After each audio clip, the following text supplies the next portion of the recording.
He plays Chris Paul in the FX series Clipped, which takes viewers behind the scenes of a notorious NBA owner's racist remarks captured on a tape heard around the world and based on the hit ESPN 30 for 30 podcast, The Sterling Affairs. We welcome J. Alphonse Nicholson onto Hoopsology. Welcome to the show. Thank you, Matt. Thank you, Justin. Thank you for having me. So glad to be here. So glad for you joining us. Before we hop into the series, we have a tradition here.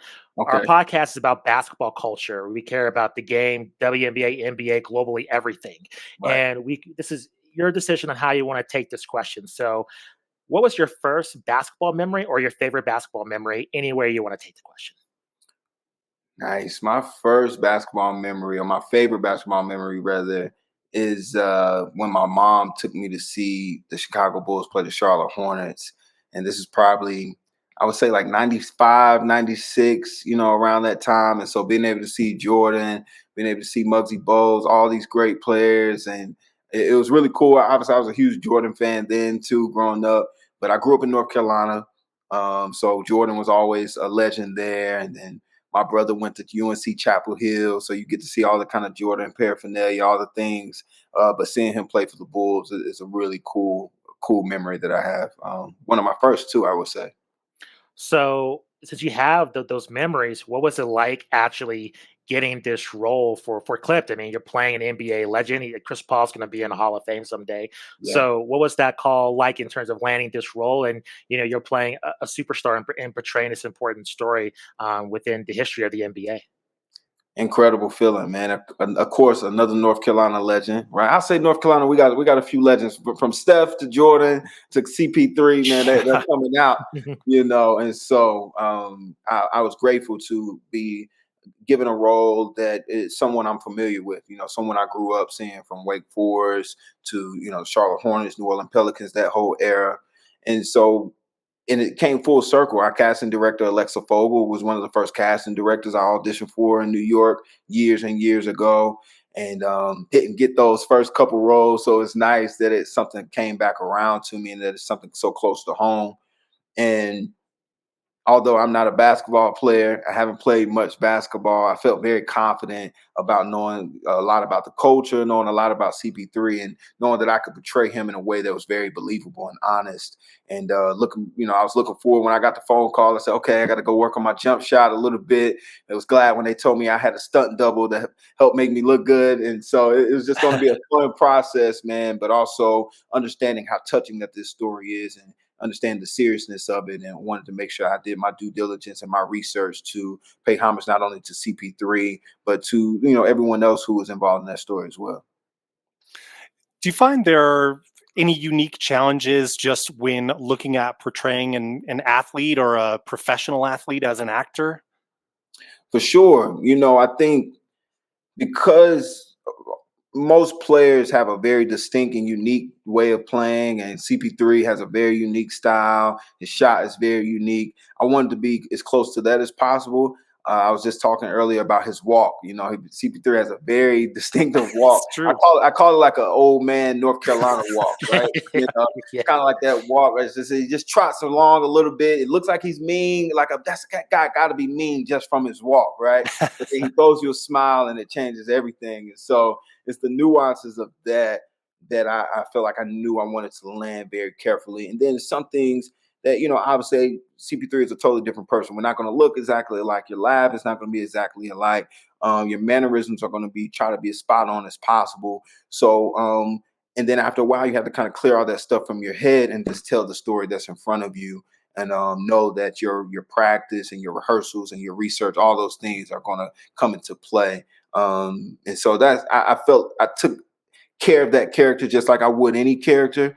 But there is some parts of it where you have to pay a little more attention to certain things because it's not fake. It's not fiction. It's real. And you have to make sure that you want to make it believable to the audience, and then making it believable to CP3. That's a whole nother thing. I try not to carry that weight too much, but I did want to make, first of all, Gina Welsh and our showrunner and all the creatives happy with the work. And then also just making sure I was doing my part and supporting my castmates as well.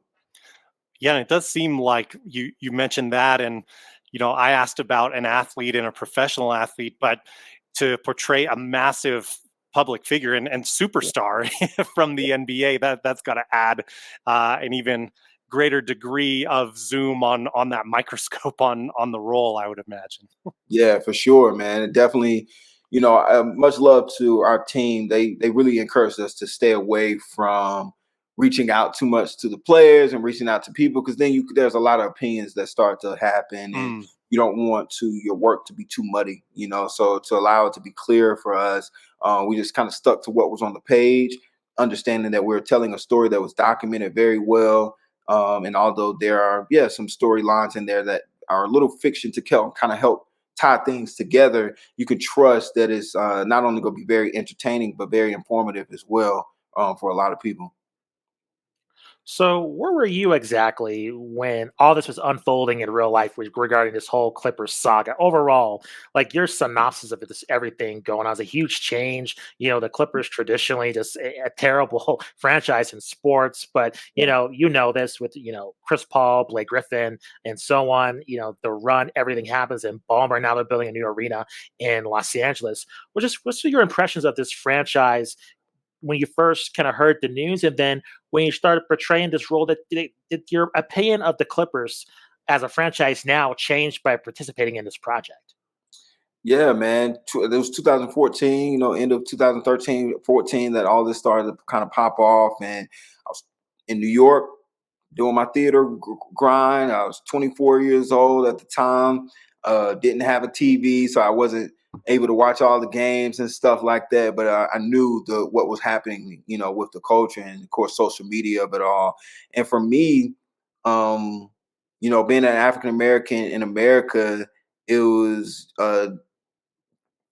for us another, I guess, something we knew already, but it's just kind of like, oh, that was under the cover there, and we can pull that back. But I think there's always been this feeling of NBA owners, and even from the NBA to the NFL, having this slave-like vibe to it, ownership vibe to it, from the combine to the draft, feeling like a slave auction at times for certain people, and kind of having that feel to it. So there was always that there. But I think we also always knew that you can't compare it to slavery. These are people who are making millions of dollars. These are people who are able to live life very freely. But then when you get into the detail, the nuances of it, how the owners think and how their brains think, that's some of the things that we weren't privy to. So when you hear that tape from Sterling, it kind of confirms a lot of those things that you didn't want to believe or that you didn't want to feel. It's like, oh no, he very much still feels like this is his property. These are people who he doesn't even like these people. He's only using them to benefit himself. And so it's disturbing, and the older you get, the more you look back on it and say, man, this is a problem that America has been facing for a long time, that now it just has a lot of different colors and shades and a lot of different ways of kind of finessing its way into the system. And so fast forward 10 years later, having to play the role, understanding that not a whole lot has changed, the NBA Players Association has done a lot to give players more active rights and say so in their contracts and things that they have going on, more freedom of speech.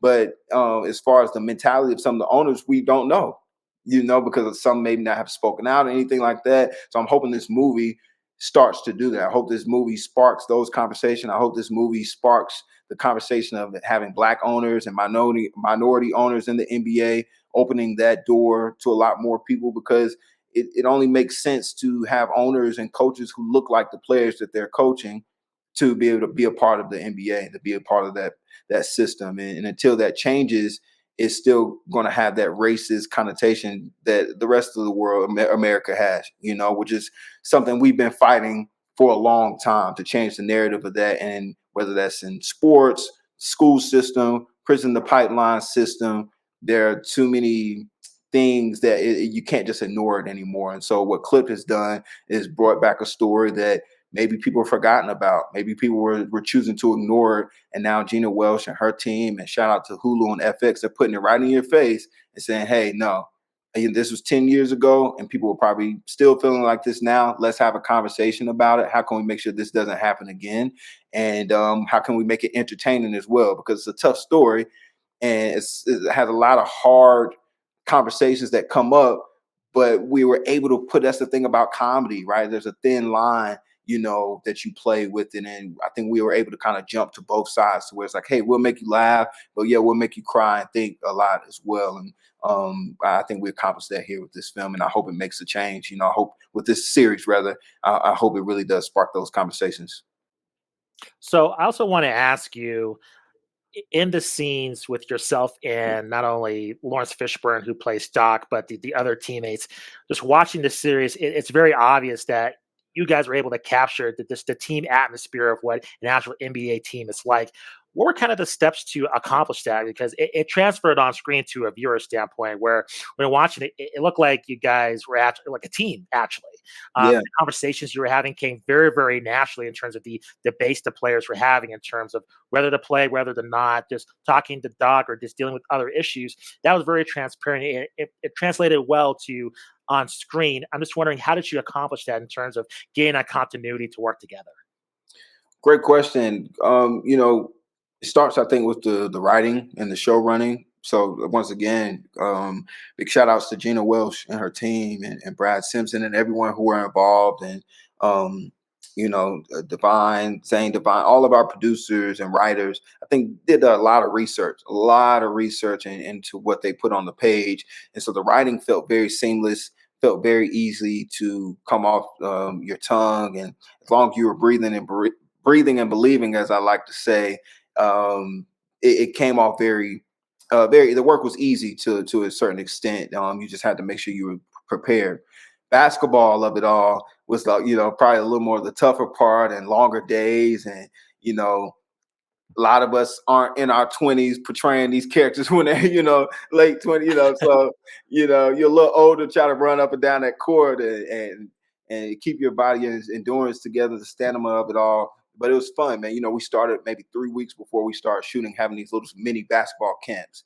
And so you show up when you can. It wasn't mandatory that you had to be there every day, but they were pretty much doing something every day, starting at about 8 in the morning. And we're just running drills, man, running drills, getting comfortable with the ball in your hand. A lot of the players had played basketball before, not myself. I was, AAU basketball when I was younger, a little bit of rec league. But as far as playing with grown men and taking that contact and really moving up and down the court, it took some practice, man. And then Gina and her team, they were very specific about the plays that we were running and capturing. So they had all real plays, all real shots.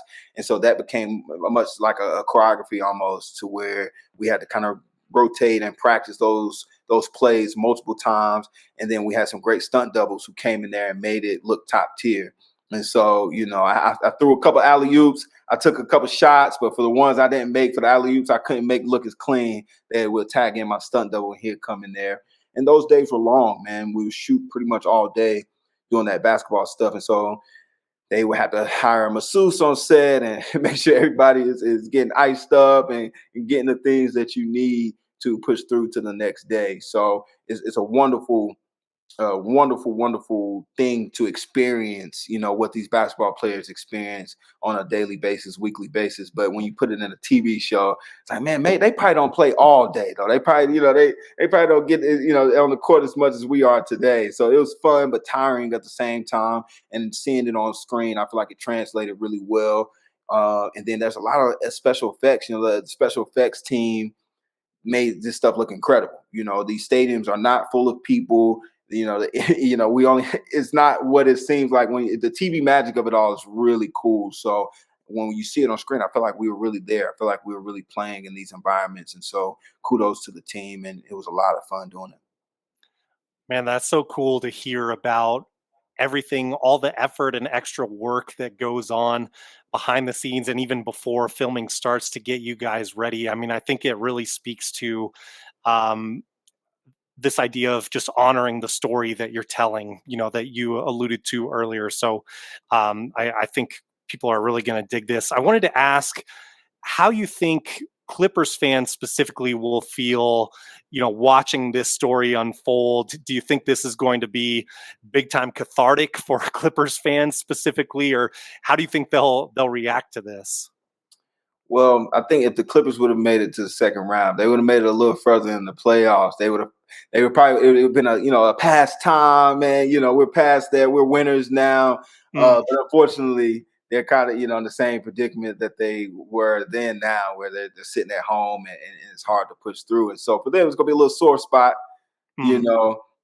But at the same time, I think for diehard Clipper fans, they're going to enjoy getting a little more pieces that they maybe didn't get before if they didn't listen to the Sterling Affairs podcast, which this is based off of. It gives you a lot of insight, and it views it from, coming from B's perspective, which is really cool, right? And seeing her take on it and why she did what she did, but how helpful it ended up being for the organization and for a lot of other people too. And then as far as the players, everyone's going to have something to say, I think, about each one of us and whether how we're portraying the role or who looks like who's doing it well. And so you kind of ignore all those things and just go with the fact that people are really enjoying a story or being told a true story, but also walking away with some information maybe they didn't know before. And then some people are going to know everything about it because they're such huge fans. They read everything and they say, oh, well, that didn't happen, or this didn't happen, or maybe that did happen, or I didn't know that. So it's going to spark conversation nonetheless. And I think people are going to enjoy it. But I think it will be a little sore spot for those who want to see the Clippers finally get to a championship, finally get to at least a third round of the playoffs. Was there anything that surprised you when you saw the finished product, or even reading the script that you were like, "Oh wow, I didn't know this about what happened." Was the whole Clippers transition and the whole scandal, everything, and we even saw the final on-screen product. This after you were shooting the series, was there anything that surprised you, that shocked you while you watched the final version?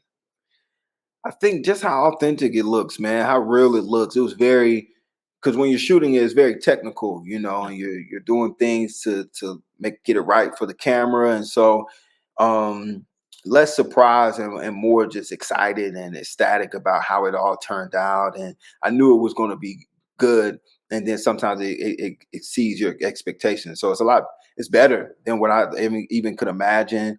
And I'm just blessed to be on screen and share the stage with people like Lawrence Fishburne, man. Having a one-on-one scene with somebody who you've seen do it your entire life, it's hard to explain that feeling. I tell people jokingly, one time I said to Lawrence, I said, "Hey, man," I said, "Damn, I can't believe I'm working with Morpheus, man." And he looked at me, he said, "Nah, you working with fish, baby. You working with fish." Yeah. And you hope you ain't messed up. I'm like, oh, okay, I'm sorry, man. He said, "No, it's all good." And so it's just those moments that I won't forget, man, working with him and having a jostling around with the other characters. And it very much felt like a basketball team. When we're on that bus and we're all hanging out on set, it's just a group of tall guys who happen to be actors too. And we could pass for basketball players and had a good time, man. And then Gina, being the leader that she is, and this being a predominantly woman-led project, it was very easy to lean into the perspective and hear what it is that she had to say and help her tell this story that her and her team has been working on for a while now. And so great experience. And overall, man, I think people are going to be happy with it because I was happy with the final result for sure. What can people expect about the portrayal of Donald Sterling from this series? I mean, obviously, the villain of Yeah. this story. Do you think people will be surprised by how he's portrayed through this series? Well, I think for people who are very familiar with Donald, will probably not be surprised. Mm, I didn't know much about Donald Sterling other than him and his racist remarks and having to sell the team. So being able to kind of get an inside look at his personality. Obviously, Ed O'Neill is just an incredible actor, man. Um, and it's just he makes it very disturbing how this guy was thinking, and it's like some parts you laugh, and then sometimes you find yourself cringing at him. Um, it's hard to say that he's not entertaining none the least. It's like, man, what you're doing is crazy, but it makes me intrigued and makes me want to learn why you were that way. And Ed O'Neill does an incredible job of pulling us in without being too OTN, being on the nose with it, without feeling like they're forcing it. It's just like, no, this is who this guy is. And unfortunately, this is what people had to deal with every day. And so there's parts where you laugh with him, and then there's parts that you hate him, and you wish, like, man, I wish this guy wouldn't have done that. I wish he would have made a better decision. But at the end of the day, you are able to understand how he fell into this horrible hole and how he, put himself there. No one else put themselves in this position but Donald. It wasn't like he was forced into it. It was him being himself that led to these horrible decisions and these horrible things being said. And so that's very interesting to see how he got himself so far into this pit. And then you learn that, yeah, he sold the team for $4 billion, and it's this thing that's like, well, did he lose? Did he? It's a weird thing that happens where you see someone be so horrible, but then almost kind of still come out on top with as far as the financial end of it. So I think it's depicted very well, and it's going to bring up a lot of questions for people, and it's going to make people want to ask other owners certain questions and figure out where their mind state is as well. So switching gears real quick, you mentioned just you having to go to the basketball camp for this series. Who's the best basketball player on the cast? Did you Ah, have a chance man. to test that out? Yeah, we did. I think that would be, if you got us all in the room, Sheldon and Saronis would probably be going back and forth. So Sheldon, he plays DeAndre, and Saronis plays Matt Barnes. Both those gentlemen are like 6'8", Oh my goodness. incredible basketball players during their time. And so they would go at it, during practice. And then the rest of us, we were just trying to keep up as much as we can. But for the most part, those guys, and then a lot of our guys who came in as featured extras and things like that, they were real basketball players, and they were in there doing all types of dunks and really cool stuff. So I spent most of my time trying not to get hurt. I said, listen, I just want to make it through the series. I want to go back home, and I don't want my son to be embarrassed and say, Daddy, you got hurt being a fake basketball player? Come on, man. So I wanted to make sure I stayed healthy, but it was always fun competing with these guys. And we got a couple games of 21 on while we were practicing. So between Saronis and Sheldon, I would have to let them choose that. So we'll let you go on this. We're talking off air just about the NBA playoffs. What has been your impressions so far of the playoffs? A lot more physicality. We got some new teams making some Mhm. noise in the conference finals. Anything that's kind of caught your eye this year? It's just nice to see teams that we kind of grew up seeing competing now. Like the Timberwolves is very nostalgic. Kevin Garnett, it gave me those vibes, with AE and how that team was back then. And then with the Pacers, seeing these gentlemen shut down the Knicks in the Garden was very, nostalgic, and feeling like we were watching somebody, Reggie Miller at the time, do that thing. And then seeing, what's my brother's name? He came to the press conference with the Reggie Miller hoodie on. I forget his name. Halliburton. Halliburton, yeah. Yeah. And it's just like, man, these guys are competing. And yeah, the refs they've leaned up. They're not as tight right now. They're letting these guys play, and they're bumping into each other and getting some fouls that we may not, that would have been a call to foul during the regular season. So I'm excited, man. I'm a huge fan of basketball in general, but the playoffs is always a really exciting time. And now, I don't know about you guys, but I start to feel old when players like Anthony Edwards are taking over the league. And I'm like, man, my son, this guy not too much older than my son, and he's Right. killing it, and I'm rooting for him. And so you start to feel like the old man in your living room telling these kids to come on, let's do it. And but it's exciting to see everyone's journey, man, and then to see the end of people's journeys is. Okay, is this player going to retire? Is that it for LeBron, or is that it for Steph Curry and all these guys? A new era ushering out the old has been really cool, and now we've been a part of that twice. I was part, seeing Jordan and all the things. So I guess it lets you know you get a little older, but it's still exciting nonetheless.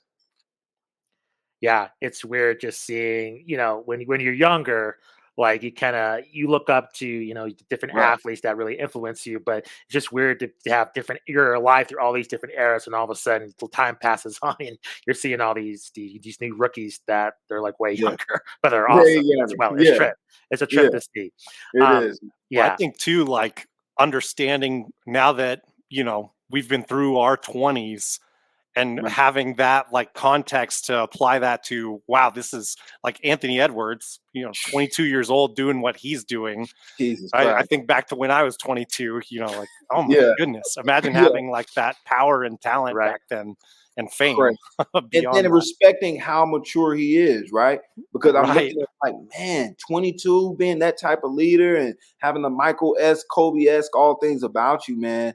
It's really cool and it's inspiring. It's nice to be inspired by the young too. To see their hustle, to see their mentality about going after their dreams, and it makes you not want to quit. So, thank you all so much for having me on this platform, man, and allowing me to come in and talk a little bit about what I've been having going on. And yeah, let's see how these playoffs go. Obviously, the Clippers didn't make it, but even once the playoffs go off, you have a little bit of basketball to watch, some fake basketball. When it comes to Clip, you can come see us do our thing and see how far we go. Thank you very much for joining us, Keith. Please let our audience know where they can find you on social media, any upcoming projects you like to plug, anything else for the rest of the year. What else you're up to? Well, definitely just want to give a huge shout out to FX and Hulu. Clipped June 4th, coming on Hulu. Can't wait for you all to see it. The first 2 episodes drop, and then every Tuesday, I believe, after that. And so, yeah, can't wait to see people's responses to that. I'm working on P-Valley season 3. That is on the way. I'm really excited. I have a project or two premiering at Tribeca Film Festival coming up. So Awesome. just excited, man, to continue to be doing the work. But I think I'm most excited about Clip right now. We're just a little under 2 weeks away. I got the premiere coming June 3rd. Social media, people can find me on Instagram. Just put in J Alphonse Nicholson. You'll see at J_FONZ. And then on Twitter, at J Alphonse N. And so, yeah, man, keep up with the show. Keep up with everything we got going on. I'm going to keep up with you guys. And thanks again for having me. Thank you very much. Really enjoyed the series. For those who want to check it out, please check it out on FX when it premieres in early June. Please check it out.